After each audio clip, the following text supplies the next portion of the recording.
महाराष्ट्राचा। नमस्कार, मी सुद्धा संध्याकाळमध्ये आपलं सगळ्यांचं स्वागत। राज्य शासनाच्या धोरणानुसार या स्पर्धेचं आयोजन जेजुरी नगर परिषदेच्या वतीने करण्यात आले। या स्पर्धेमध्ये पुणे जिल्ह्यातील जेजुरी, सासवड, लोणावळा, देहू, बारामती, माळेगाव, इंदापूर आणि तळेगाव येथील 8 संघ सहभागी झाले। यामध्ये नगरसेवक, अधिकारी आणि कर्मचाऱ्यांचा समावेश आहे। या स्पर्धेचे उद्घाटन राष्ट्रवादी काँग्रेसचे ज्येष्ठ नेते आणि माजी नगराध्यक्ष दिलीप दादा बारभाई, मुख्य अधिकारी चारुदत्त इंगुले, उपनगराध्यक्ष गणेश निकुडे यांच्या हस्ते करण्यात आले।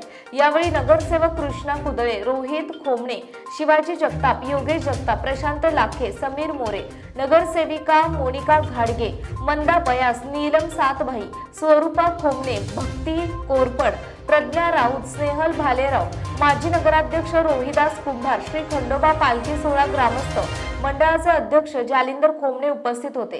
नवीन पालखी मैदानावर 3 दिवस या स्पर्धा खेळवण्यात येणार आहेत।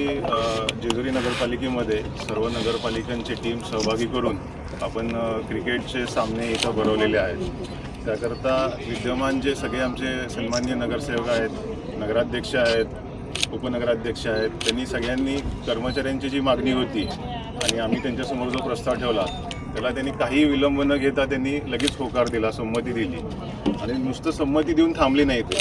तर ह्या आयोजनामध्ये जेवढं कर्मचाऱ्यांनी, जेवढं आम्ही सगळ्यांनी जेवढे कष्ट घेतले तेवढंच त्यांनी आम्हाला सपोर्ट त्यामध्ये केलेला आहे। तर हे एक उत्तम उदाहरण आहे ज्यामध्ये प्रशासन आणि लोकप्रतिनिधी एकत्र येऊन असं काहीतरी आपण चांगलं वेगळं काम करू शकतो। तर मी या निमित्त सर्व उपस्थित सन्माननीय नगरसेवक, नगरसेविका, संध्या लाईव्हसाठी प्रतिनिधी जॉन्टी राऊत, जेजुरी, पुणे। ताज्या आणि महत्त्वपूर्ण बातम्या पाहण्यासाठी आजच आमच्या संध्या लाईव्ह न्यूज चॅनलला YouTube वर सबस्क्राईब करा आणि बेल आयकॉन प्रेस करा।